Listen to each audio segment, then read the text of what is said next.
Sama-sama kita katakan amin. Silakan duduk. Shalom semuanya. Puji Tuhan. Mari kita buka kitab kita dari 1 Tesalonika. Maaf, dari 2 Tesalonika. Pasal 1 ayat yang ke-6 sampai 10. Ini lanjutan karena kita selalu khotbah seperti itu. Kita lihat 2 Tesalonika 1 ayat 6 sampai 10. Kita akan baca berbalas-balasan. Saya ayat yang ke-6 dan 8, Ibu Bapak 7 dan 9, 10 kita baca bersama-sama.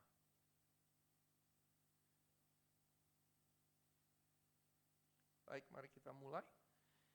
Sebab memang adil bagi Allah, saya dulu. Sebab memang adil bagi Allah untuk membalaskan penindasan kepada mereka yang menindas kamu, silakan.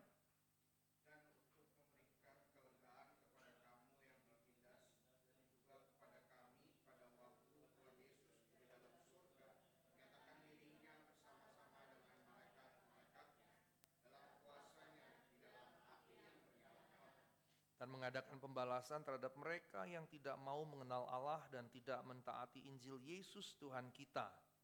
Mereka ini akan menjalani hukuman binasa selama-lamanya, dijauhkan dari hadirat Tuhan dan dari kemuliaan kekuatannya.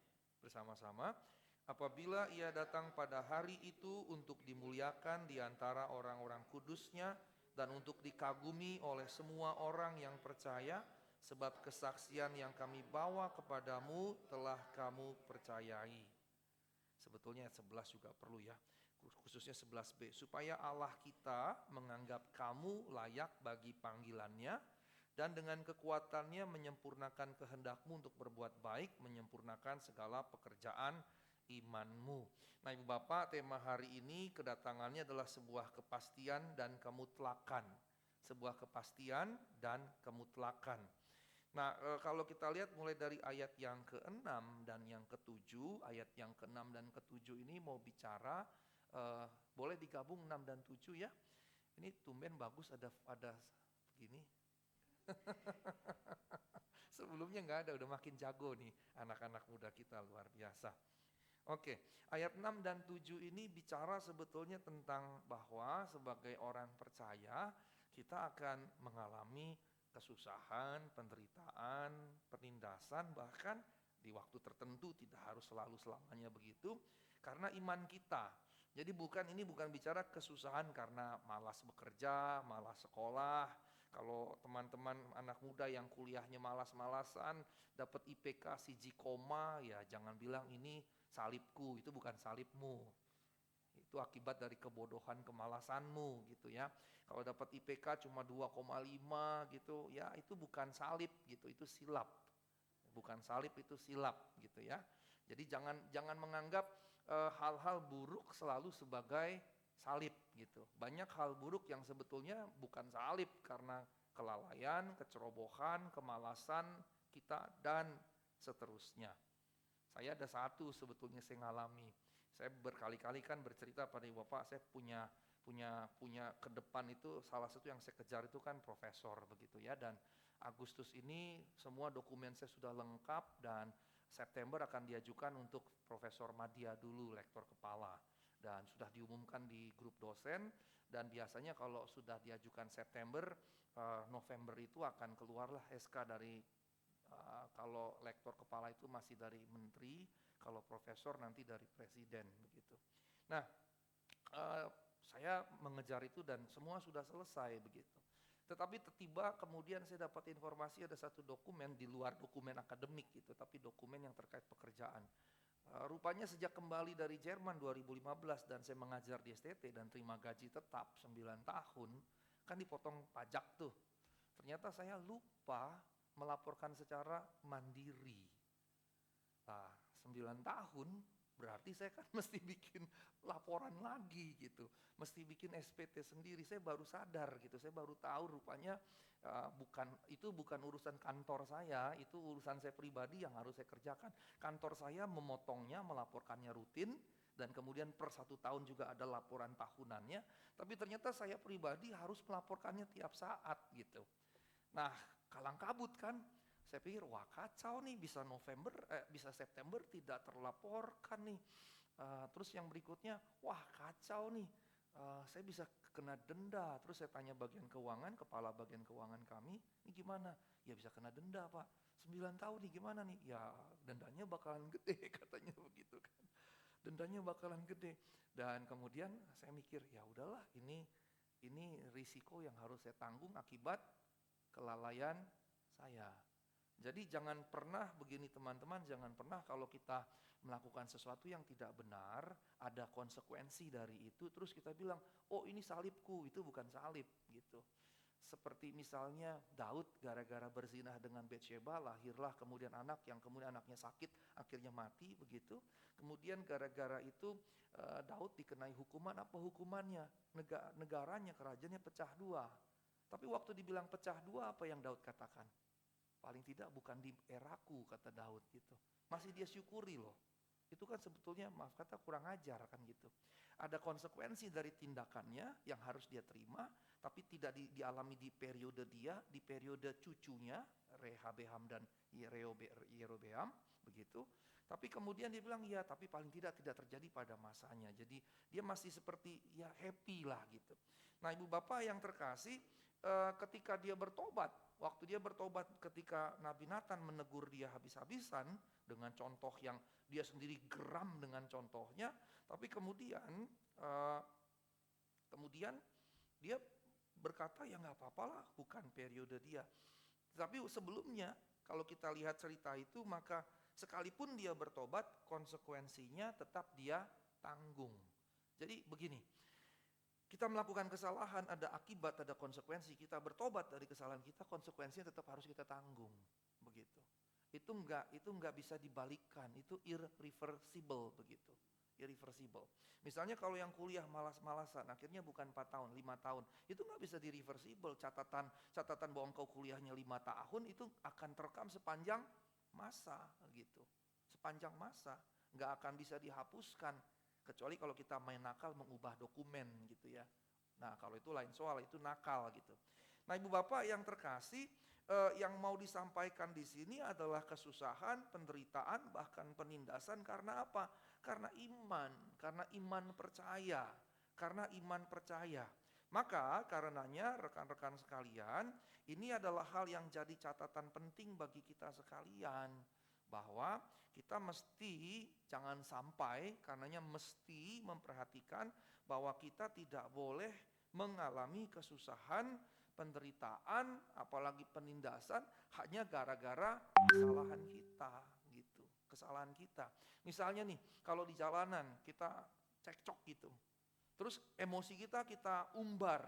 Gara-gara emosi kita umbar, kita cekcok, kita bisa pukul-pukulan. Satu kali mungkin lawan kita lebih kecil dari kita bisa menang. Kali lain lawan kita lebih besar, ketika kita lawan kita yang babak belur. Nah ketika kita babak belur, kita gak bisa bilang, ini salib dari Tuhan, gak bisa gitu. Nah karenanya sebisa mungkin kita mesti berjuang betul-betul, jangan sampai kita melakukan kesalahan demi kesalahan. Dan ini sulit memang, karena kita terjual dalam dosa. Akibat terjual dalam dosa, kita pasti akan melakukan kesalahan demi kesalahan. Nah sebisa mungkin kalau kita pada satu waktu tertentu melakukan kesalahan, kita bertobat betul-betul supaya kesalahan yang sama tidak berulang dan berulang dan berulang. Kalau kesalahan yang sama kita lakukan dan berulang, kita di situ bukan cuma bodoh, kita bebal. Jadi kalau misalnya kita sudah ditegur, jangan begini, sekali, 2 kali, tapi masih dilakukan, kita itu bebal begitu. Nah, ayat 6 dan ayat 7 menegaskan bahwa kalau kita ditindas atau mengalami kesusahan, penderitaan, penindasan gegara iman percaya kita, maka Tuhan berkata di sini ayat 6 dan 7, mereka yang melakukan itu akan mendapatkan ganjaran. Ayat 6 dikatakan Allah adil membalaskan penindasan kepada mereka yang menindas kamu. Ayat 7, kepada kita yang ditindas Allah akan memberikan kelegaan. Nah ayat 7-nya perhatikan ibu bapak baik-baik, kelegaannya kapan? Kelegaan yang utama, kelegaan yang utama itu kapan? Pada waktu Tuhan Yesus dari dalam surga menyatakan dirinya. Berarti kelegaan utama itu nanti. Artinya sangat bisa dari awal kehidupan sampai akhir kehidupan kita tertindas. Sangat bisa. Atau dengan kata lain sangat mungkin kita mengakhiri hidup gegara penindasan yang terjadi atas kita karena iman percaya kita. Tuhan di sini melalui Rasul Paulus sedang bicara mereka-mereka yang tertindas sampai kemudian mati teraniaya, martir gitu. Walaupun tentu tidak semua mengalami itu. Tidak semua mengalami itu. Tapi poinnya adalah yang pertama tadi, jangan sampai kita mengalami kesusahan, penderitaan, bahkan penindasan karena kesalahan kita. Jangan sampai begitu. Tapi yang kedua, sangat mungkin bahwa kita mengakhiri hidup atau hidup berakhir karena atau dalam kesusahan, penderitaan, penindasan. Sangat mungkin. Walaupun tidak semua begitu ya. Nah, di bagian yang 6 dan 7 ini bagian pertama dari perikop kita, Tuhan berkata yang membalas adalah siapa? Tuhan. Yang berarti kita boleh membalas tidak? Tidak boleh. Ayat 6, Allah membalaskan penindasan. Bukan kita gitu.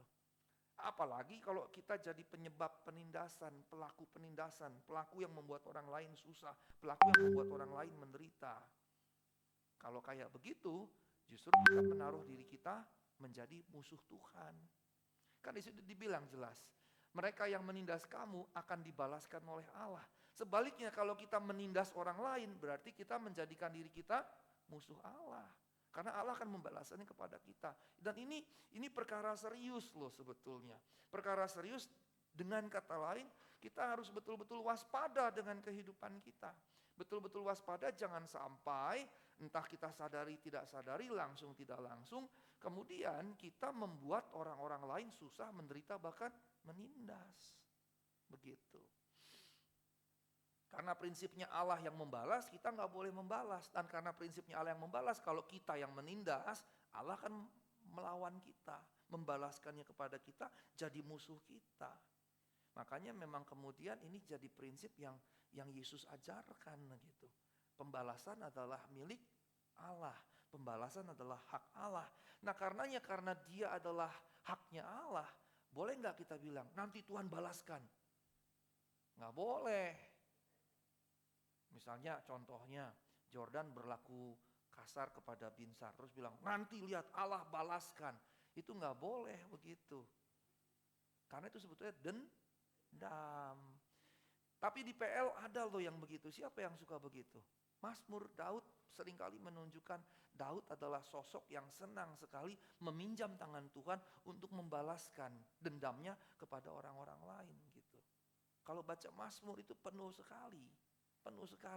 Dan itu wajar karena di PL konsep teologinya mata ganti mata, gigi ganti gigi. Jadi kalau saya dicolok satu mata saya oleh Jordan, maka saya berhak bilang pada Tuhan, Tuhan balaskan kepada Jordan. Itu di PL. Tapi kalau di perjanjian baru, tampar pipi kiri dulu atau kanan dulu? Kanan dulu atau kiri? Tampar pipi kiri atau pipi kanan dulu? Di Alkitab kiri atau kanan dulu?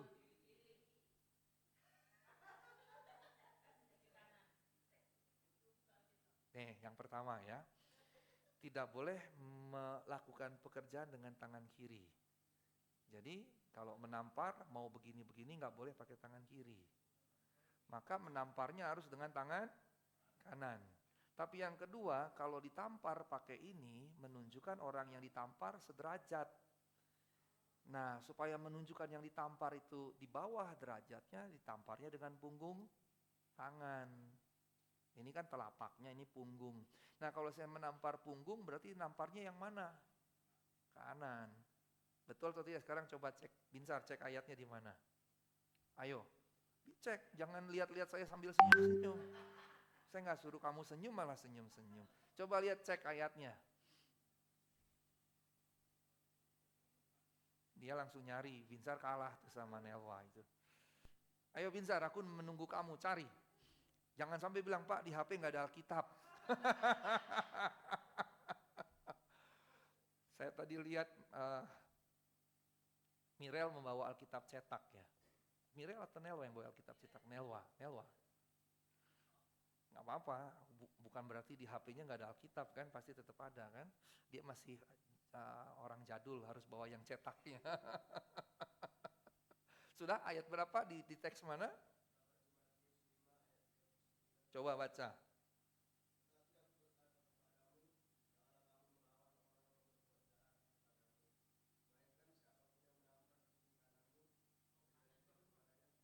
Ya, itu ya. Jadi logikanya seperti itu. Kenapa Tuhan menyebut pipi kanan itu bukan asal ngomong. Dan semakin saya belajar hermeneutika, saya melihat teks-teks Alkitab itu tidak ada yang asal nulis gitu. Pokoknya gua nulis gitu. Kalau kita kan nulis seringkali nulis asal-asalan. Pokoknya nulis aja, yang penting message-nya sampai. Tapi pemilihan kata demi kata kan kita nggak timbang-timbang kan gitu. Tapi tulisan Alkitab tidak begitu. Roh Kudus memimpin para penulis Alkitab sedemikian rupa, dan juga Alkitab menggambarkan Roh Kudus memimpin para tokoh di Alkitab sedemikian rupa sehingga tidak ada yang useless. Nah, waktu Tuhan bilang tampar pipi kanan, Tuhan gak ngomong asal pokoknya kanan kiri sama saja, tidak. Mengapa? Karena pertama tadi orang tidak melakukan pekerjaan dengan tangan kiri. Di zaman Tuhan, tangan kiri itu sudah dianggap najis, begitu ya. Itu Timur Tengah yang kemudian berpengaruh ke teman-teman Muslim. Dari teman-teman Muslim pengaruh ke orang-orang Indonesia gitu. Begitu, makanya kita salaman tidak pernah tangan kiri kan, kita salamannya tangan kanan. Mengapa demikian? Terjadilah rasionalisasi. Orang-orang Indonesia bilang, kenapa kita salaman tangan kanan? Karena tangan kiri buat nyebok. Ya kan? Kan begitu kan? Tapi repotnya gimana yang saya kidal? Saya kidal nyebok bukan tangan kiri, orang saya makannya pakai tangan kiri, saya nyeboknya pakai tangan kanan karena saya kidal begitu. Nah, zaman Yesus sudah seperti orang-orang Timur Tengah, tangan kiri tidak boleh melakukan pekerjaan harus dengan tangan kanan. Tetapi yang kedua, nampar itu tidak pakai telapak tangan, karena yang ditampar pasti lebih rendah dari yang menampar. Maka namparnya mesti pakai punggung tangan, jadi begini. Nah kalau begini berarti yang ditampar pipi kanan. Sehingga waktu Yesus bilang menampar pipi kanan, kasih pipi kiri, bukan asal ngomong kiri kanan, nggak gini, sama aja kiri kanan, ya kan? Kita pasti kira, apa sih Pak bedanya? Enggak, budaya saat itu begitu. Nggak boleh pakai tangan kiri, harus pakai tangan kanan, tapi nggak boleh pakai telapak tangan, sebab misalnya saya nampar Jordan dengan telapak tangan kanan saya, berarti dia setara dengan saya. Maka untuk menunjukkan dia di bawah saya, lebih rendah statusnya dengan ini, begitu.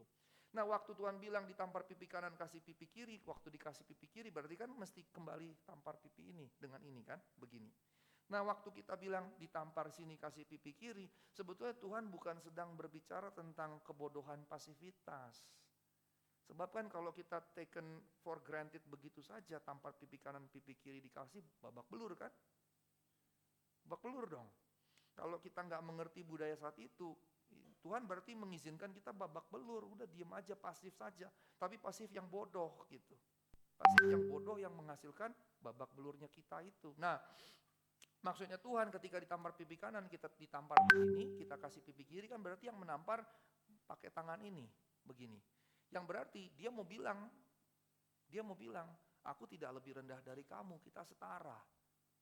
Nih tampar pipi kiri. Kalau si penampar menampar dengan telapak tangannya, berarti dia menaruh dirinya sama dengan orang yang ditampar, atau dia menaruh dirinya sama dengan rendahnya dengan orang yang ditampar.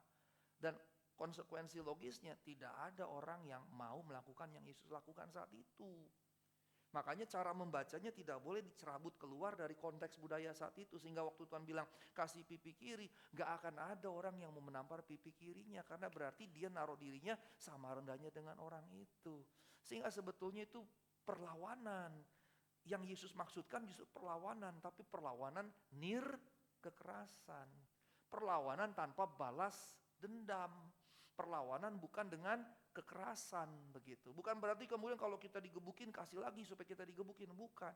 Nah, untuk konteks kita mesti menemukan bagaimana melawan tapi kekerasan, tanpa kekerasan. Itu yang Tuhan maksudkan sebetulnya. Nah, karenanya persoalannya kita seringkali gini, pasif atau agresif kan gitu. Seringkali kan kita hanya diperhadapkan dengan model biner. Pokoknya kalau nggak kiri kanan, kalau nggak pasif agresif. Sebetulnya Tuhan menyampaikan ada jalan tengahnya. Tidak pasif tapi juga tidak agresif. Tidak diam saja tapi tidak melawan dengan kekerasan, yaitu melawan dengan tanpa kekerasan. Contohnya Mahatma Gandhi waktu melawan Inggris yang menjajah India. Dia bukan ngangkat senjata, ngangkat senapan, bukan. Dia demo di depan kantor pemerintahan kolonial Belanda, Inggris saat itu, berhari-hari, berminggu-minggu duduk saja gitu dengan semua pengikutnya begitu. Dan itu yang membuat akhirnya Inggris kalah justru. Tapi sayangnya kemudian India makin kesini makin menggunakan kekerasan.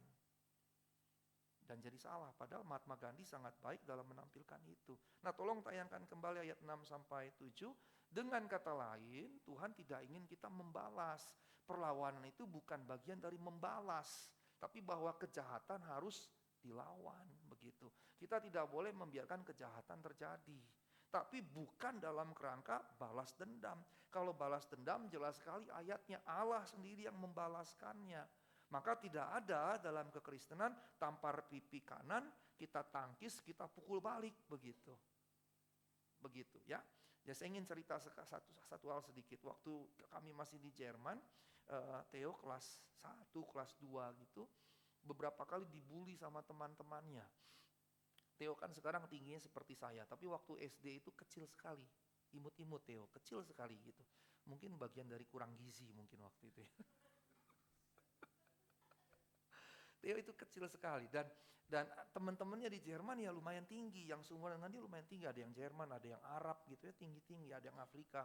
Nah, Theo cukup sering dibully pada waktu itu, dan dibulinya bukan verbal tapi fisik gitu. Sering dibully seperti itu. Nah, kemudian saya bilang sama Theo begini, "Nak, kamu sering dibully." Saya beberapa kali sampai dipanggil ke sekolah karena anak saya dibully. Saya katakan, "Nak, bagaimana kalau misalnya kamu ikut taekwondo?" Maksudnya gimana Pak? Ya paling tidak kamu bisa membela diri kamu, saya bilang begitu. Anak saya bilang gini, enggak. Kenapa enggak? Sebab kalau orang pukul saya bisa bela diri, kan habis itu saya tangkis saya pukul balik, dia bilang begitu. Saya nggak mau ikut bela diri. Saya terkagum-kagum dengan cara berpikir Theo saat itu. Saya cerita ke profesor saya di Jerman. Terus profesor saya bilang gini, "Anak Anda Kristiani banget," katanya begitu. Iya kan nggak membalas, jangankan malah membiarkan dirinya dianiaya gitu, Kristiani sekali. Profesor saya bilang gitu, saya sampai ketawa dengar dia. Saya pulang, saya cerita sama istri saya, sama Theodore juga, "Profesor papa bilang begini sama tentang kamu." Nah, pulang ke Indonesia, masuk sekolah SD swasta, kelas 4. Kemudian waktu SD itu dia dibully, bahkan yang ngebully anak saya bukan cuma laki-laki, perempuan juga. Waktu baru-baru pulang 2015 ke Indonesia, saya bilang, gila juga ya orang Indonesia, bukan laki-laki ngebully laki-laki. Kalau di Jerman yang bully anak saya laki-laki semua. Di Indonesia yang ngebully anak saya juga cewek gitu. Gila juga gitu ya. Di Indonesia saya pikir, kok jadi lebih parah daripada di barat begitu. Terus saya bilang lagi sama anak saya, "Kamu tiap kali dibully begitu gimana?" Terus, "Mau gak ikut taekwondo lagi? Ikut taekwondo biar papa bayar." Enggak mau. Terus dia bilang, "Ntar kalau begitu yang ada," dia jawab lagi, "saya tangkis." Habis saya tangkis kan namanya bela diri pasti pukul balik begitu. Dan memang sebetulnya basically speaking prinsipnya bela diri kan gitu. Kita menangkis supaya kita tidak teraniaya, tapi kita balas menyerang kan gitu. Itu prinsip bela diri. Gak ada tuh cuma nangkis doang gitu. Gak ada cuma nangkis doang. Gak ada yang cuma nangkis doang. Tapi kemudian akhirnya dia beberapa kali dibully secara fisik. Terus saya tanya lagi, "Terus gimana?" Saya butuh 2 tahun untuk meyakinkan anak saya. Saya tanya gitu, "Terus kalau kamu misalnya nangkis nggak kena, kamu kepukul gimana?" "Ya udah, kalau saya udah dipukul, saya pergi saja. Kalau saya pergi kan selesai masalah." Itu jawaban anak saya. Saya berpikir dalam hati, kok nggak Batak banget ya anak saya ya? Kok nggak ada Batak-Bataknya gitu? Kalau Batak belum nyampe tuh pukul udah pukul duluan kan gitu. Kok nggak ada Batak-Bataknya nih anak begitu. Nah kemudian satu ketika setelah dia beberapa kali dibully, yang ngebully dia juga namanya Theo gitu. Salah satu yang ngebully namanya Theo. Dan kemudian akhirnya setelah saya ngobrol gitu ya, saya bilang, "Tuh, kalau kamu nggak belajar bela diri, yang ada kamu bakalan babak belur terus. Kamu jadi sangsak tinju, orang-orang akan jadikan kamu sasaran begitu. Nggak ada masalah pun kalau dia kesel, dia bisa jadikan kamu sasaran. Paling tidak kamu bisa menangkis dan menghindari gitu. bukan untuk pukul balik. Dan saya katakan nggak usah pukul balik, pokoknya tangkis saja gitu. Nah baru kemudian dia sepakat untuk ikut bela diri. Dan 2 minggu setelah dia, baru 2 minggu berarti sekitar baru 2 kali, 3 kali sesi kalau saya nggak salah. Teman yang sama itu membuli dia, terus waktu mukul, Theo tangkis tangannya, ditangkis begini, terus kemudian Theo tekan orang itu sampai ke lantai begitu, ditekan sampai ke lantai, terus tangannya itu ditahan begini sama Theo. Terus anak saya cuma bilang, masih mau lanjut nggak? Kata anak saya. Enggak Theo, maaf Theo, ya udah dilepas. Tapi nggak dipukul sama Theodor. Dan sejak itu mereka justru jadi bestie, jadi teman baik. Nah, saya bilang itulah yang papa mau capai sebetulnya, supaya kamu tidak jadi korban bully orang, tidak dianggap sangsak tinju, tapi kamu bukan mencederai orang. Tujuannya melindungi dirimu dan berikutnya melindungi teman-temanmu yang lemah, melindungi mamamu misalnya. Kalau papa tidak bisa tiap saat hadir, ada apa-apa dengan mamamu adikmu, kamu bisa jaga mamamu dan adikmu, saya bilang begitu. Nah, poinnya adalah di sini tadi bahwa penindasan itu, pembalasan itu bukan hak kita, hak Tuhan, karena dalam batin juga kita tidak boleh mengharapkan pembalasan. Itu yang pertama yang harus kita catat. Nah, yang kedua, bagian yang kedua, ayat 7 ke 8 dikatakan bahwa untuk memberikan kelegaan kepada kami yang ditindas, kepada kami pada waktu Tuhan Yesus dari dalam surga menyatakan dirinya bersama-sama dengan malaikat-malaikatnya dalam kuasanya dalam api yang menyala-nyala dan mengadakan pembalasan terhadap mereka yang tidak mau mengenal Allah dan tidak mentaati Injil Yesus Tuhan kita. Ini ayat 7, tolong tayangkan. Ayat 7 dan 8 ini sebetulnya bicara nanti di hari terakhir ada hari penghakiman. Dan yang menarik Ibu Bapak ya, yang menarik ada 2 poin. Di ayat 7 Tuhan akan waktu dia datang, dia akan membalas mereka yang berlaku jahat. Tapi kemudian di ayat yang ke-8, boleh tayangkan ayat 8? Ini poin penting sebetulnya dan ini jadi semacam konsep Kristiani kita. Karenanya saya tidak percaya pada Kristen universal gitu, Kristen progresif dan universal. Mengadakan pembalasan terhadap mereka yang tidak mau mengenal Allah dan tidak mentaati Injil Yesus Tuhan kita. Yang artinya nanti ada penghakiman bagi mereka yang percaya Injil dan yang tidak percaya Injil begitu ya. Walaupun nanti di sini kalau kita baca keseluruhannya, yang menaati Injil itu bukan sekedar verbal, begitu ya, bukan sekedar verbal. Nah, ini menunjukkan bahwa nanti ini poin kedua kita, di hari terakhir nanti Tuhan akan menghakimi dan mereka yang berlaku jahat akan mendapatkan pembalasan. Nah, saya beberapa kali berdiskusi dengan teman-teman, ada di internasional, saya senang sekali diskusi dengan teman-teman di dunia internasional. Ada beberapa yang kalau karena dia ateis atau agnostik, beberapa orang senang sekali outspoken gitu, pokoknya ngomong begitu. Terus dia bilang gini, ini sebetulnya Allah menurut dalam bahasa Indonesia, ini kayak ababil. Mengapa? Mengasihi mereka yang taat padanya, tapi menghukum mereka yang tidak taat padanya. Ini kan Allah jadi kayak bermuka dua dong. Mengapa bermuka dua? Kalau Allah mengasihi, harusnya baik yang baik maupun yang jahat, kedua-duanya Allah kasihi. Mereka berargumentasi begitu. Berarti Allah itu Allah yang kejam, Allah yang sadis. Maka saya bilang gini, tidak. Saya mau bertanya sama kamu, kalau kamu merampok rumah tetanggamu, akankah for the name of love, kamu akan dibebaskan dari hukuman di pengadilan? In the name of love, apakah kamu akan dibebaskan dari pengadilan? Bilang tidak, saya pasti harus dihukum. Nah itu dia. Kasih tidak membuat kemudian yang jahat tidak mendapatkan konsekuensi atau akibatnya. Kasih justru menunjukkan sisi yang lain dari kasih itu. Apa? Adil. Kasih yang sejati juga memasukkan, menaruh, memiliki nilai yang berikutnya itu adil. Maka Allah dalam Alkitab, 2 karakteristik utama Allah, kasih dan adil. Ini 2 wajah Allah. Dia pada satu sisi kasih, mengasihi, tetapi pada sisi yang lain adil. Maka di sini jelas sekali pembalasan itu bukan menunjukkan Allah yang punya wajah 2 tadi, Allah yang semena-mena, Allah yang sadis, kejam dan seterusnya, bukan. Tapi ini gambaran dari 2 sisi Allah yang kasih sekaligus adil tadi. Kalau cuma kasih, yang baik dan yang jahat diterima saja, dan itu membuat Allah menjadi tidak adil. Membuat Allah menjadi tidak adil. Nah, ini catatan pentingnya sebetulnya.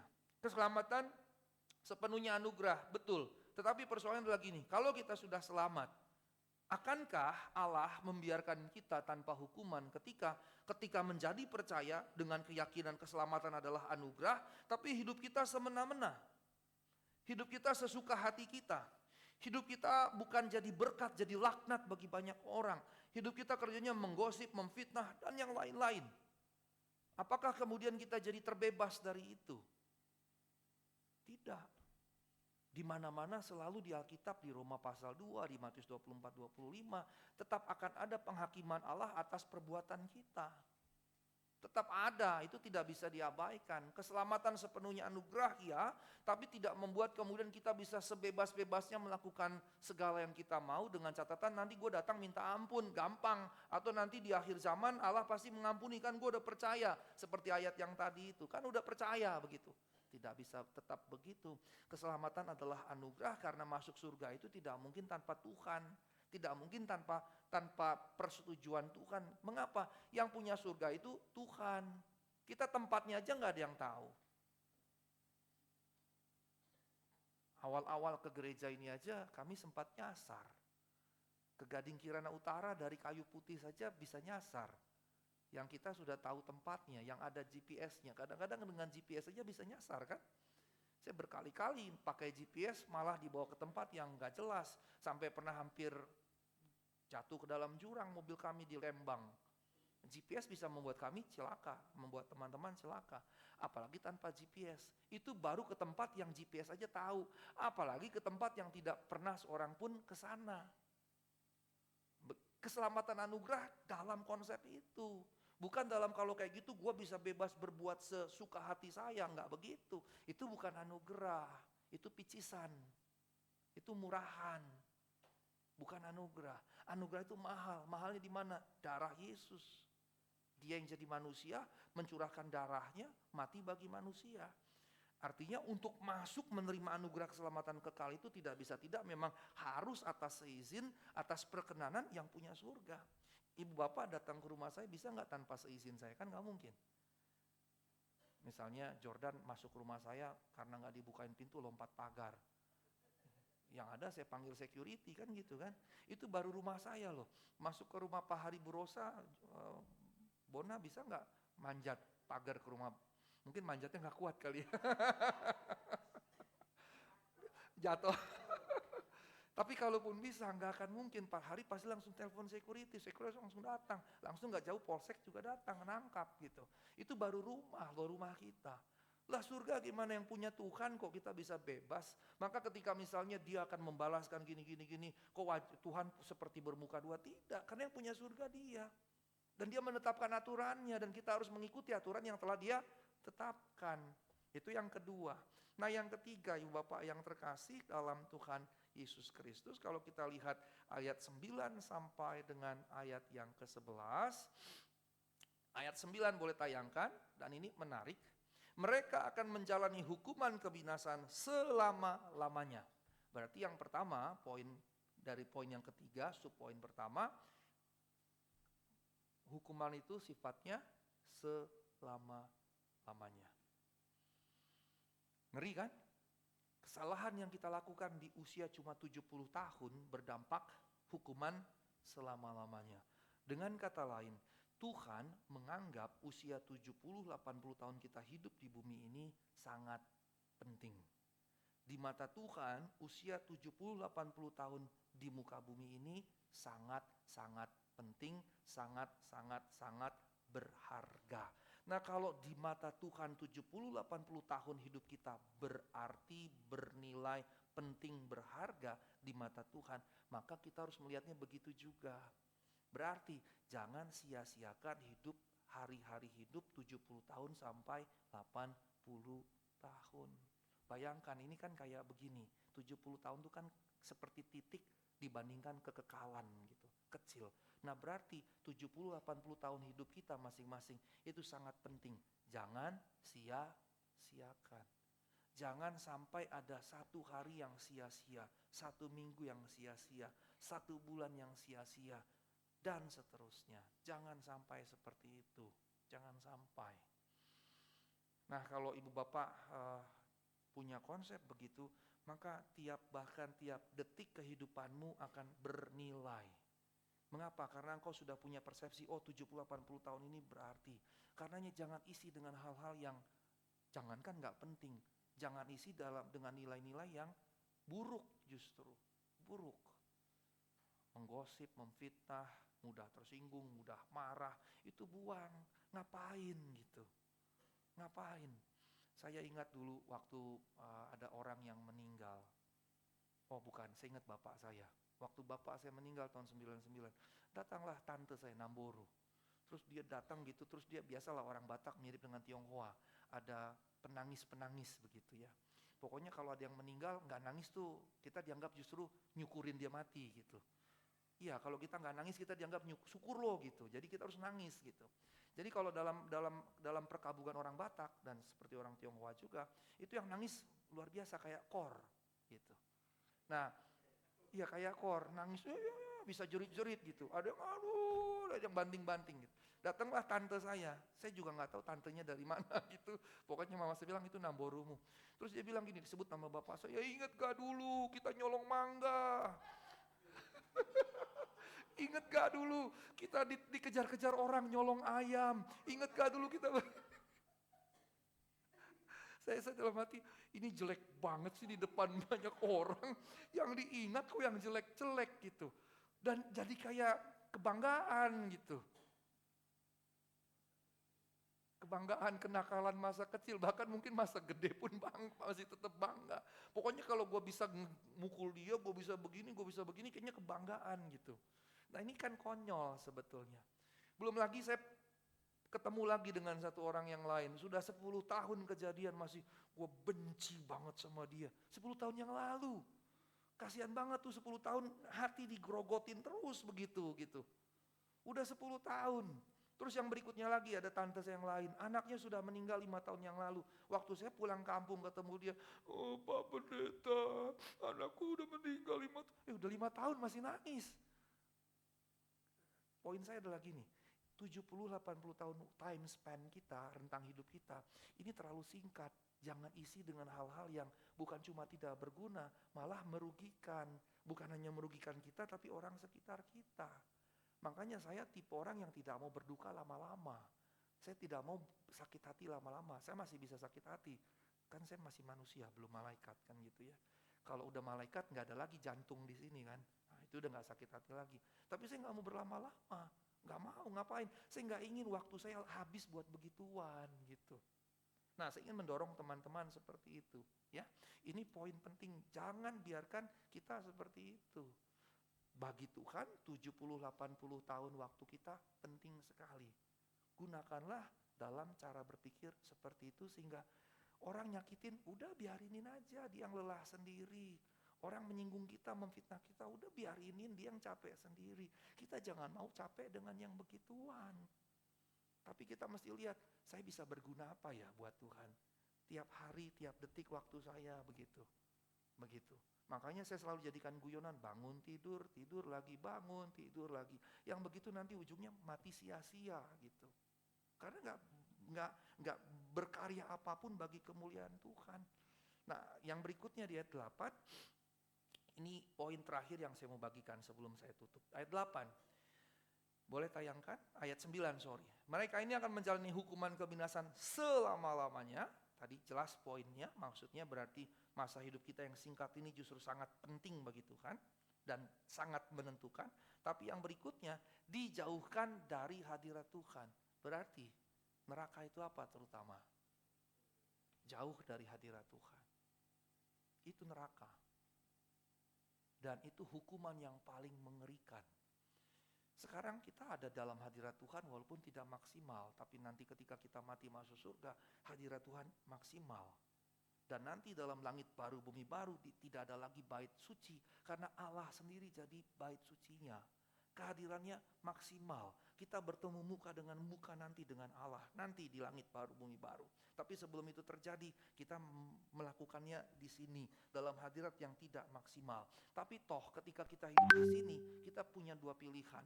Kita punya dua pilihan, menghidupi bumi dalam suasana surga, seperti doa Bapa kami, jadilah kehendak-Mu di bumi seperti di surga, atau menghadirkan neraka, baik bagi diri kita maupun orang sekitar kita.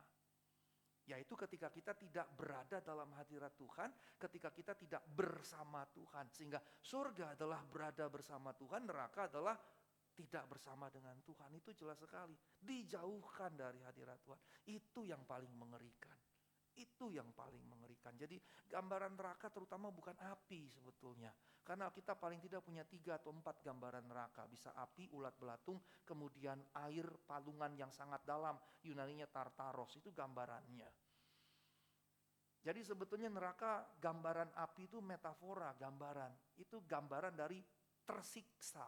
Dan tersiksa itu apa? Dijauhkan dari hadirat Tuhan. Ini kayak anak, tidak diakui lagi sebagai anak. Dibuang, lu bukan anak gua. Kira-kira begitu. Ini berarti engkau bukan anak Allah. Kau dijauhkan dari hadirat. Itu yang paling mengerikan. Maka surga bisa hadir di rumah kita sekarang. Tapi neraka juga bisa hadir di rumah kita sekarang. Gereja ini juga bisa menghadirkan surga, tapi juga bisa menghadirkan neraka. Ketika apa? Bukan Tuhan yang kita hadirkan, tapi diri sendirilah, ego sendirilah, dan seterusnya.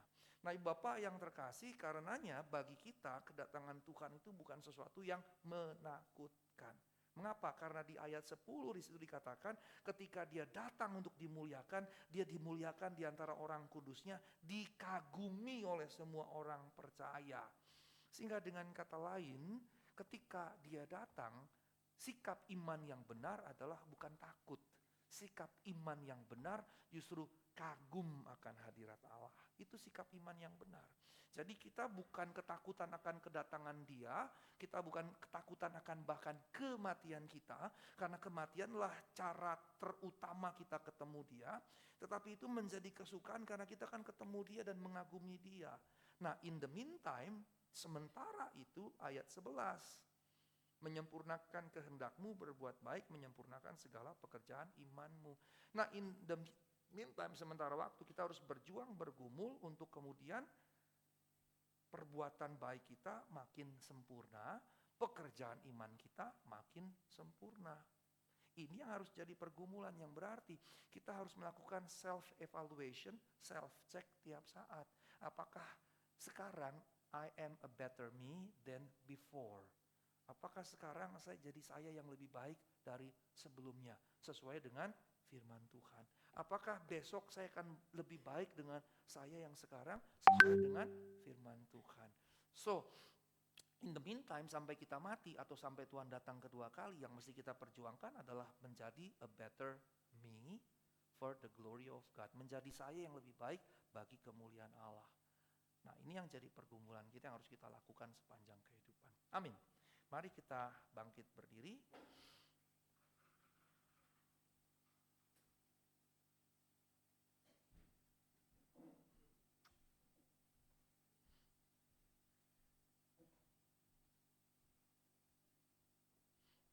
Mari kita berdoa. Terima kasih untuk hari ini ya Tuhan. Kami belajar satu perkara yang luar biasa, yang ajaib, yang Tuhan sampaikan kepada setiap kami. Kami tidak boleh menuntut balas, kami mesti menyerahkannya kepada Tuhan. Ini harus menjadi fokus utama kami. Kehidupan kami yang singkat ini ternyata begitu berarti bagi Tuhan. Karena kehidupan ini begitu decisif. Maka Tuhan, mampukan kami untuk berjuang menjadi kami yang lebih baik tiap-tiap hari. Bukan untuk kebanggaan kami, bukan untuk kesombongan rohani, tetapi untuk memuliakan nama Tuhan. Karenanya kami menantikan kehadiran-Mu, kedatangan-Mu, baik melalui kematian kami atau kedatangan-Mu kedua kali nanti. Karena kami tidak takut akan itu. Kami justru merindukannya, karena Engkau menjadi kekaguman bagi setiap kami. Terima kasih Bapa, terpujilah nama-Mu yang kudus. Terpujilah nama-Mu yang kudus. Kami mau menyembah Tuhan. Saya ingin kita menyanyikan kuada sebagaimana kuada.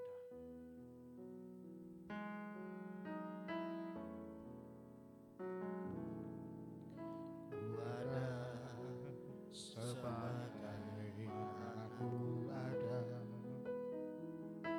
berdiri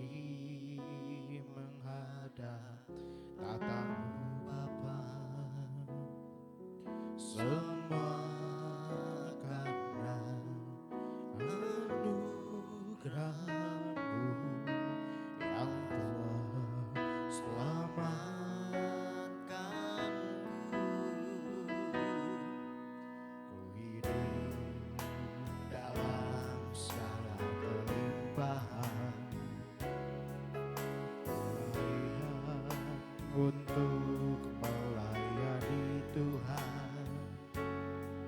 Semua karena anugerah-Mu tercurah bagiku. Besar anugerah, besar anugerah-Mu,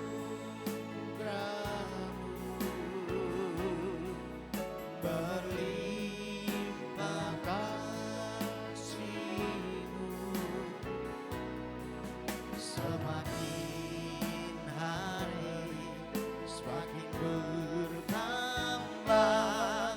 besar, sekali lagi besar anugerah-Mu, besar anugerah-Mu,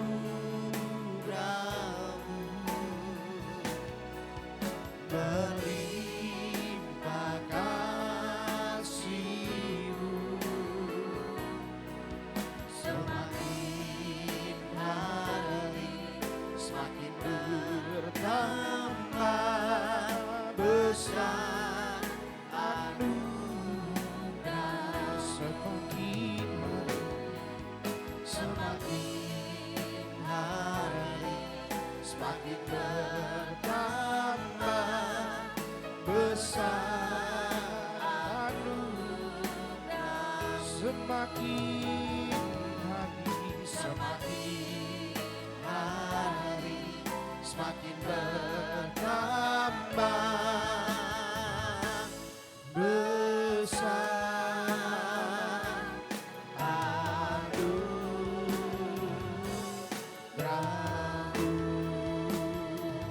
Silakan duduk Bapak Ibu sekalian. Kita akan mempersiapkan persembahan kita. Sebelumnya mari kita satukan hati, kita berdoa bagi persembahan kita. Allah Bapa kami yang bertahta dalam kerajaan surga, kami sudah mendengar kebenaran firman-Mu. Satu kebenaran firman Tuhan yang menegur dan juga mengingatkan kami Bapa, bahwa kehidupan kami di dunia ini berharga dan kami mau sungguh-sungguh melakukannya, mengerjakan pekerjaan-pekerjaan baik, mengerjakan pekerjaan-pekerjaan-Mu yang menyenangkan hati-Mu, yang sesuai dengan kehendak-Mu. Tuhan kiranya menolong kami. Kami juga hendak memberikan persembahan kami ya Abah ya Bapa, satu ungkapan syukur kami ke hadapan-Mu. Kami berdoa bagi persembahan ini kiranya Tuhan boleh menguduskan, menyucikannya, dan boleh dipakai bagi perluasan pekerjaan Tuhan di tempat ini. Kami memberinya dengan sukacita dan kami siap memberi di dalam nama Tuhan Yesus Kristus. Kami berdoa. Amin.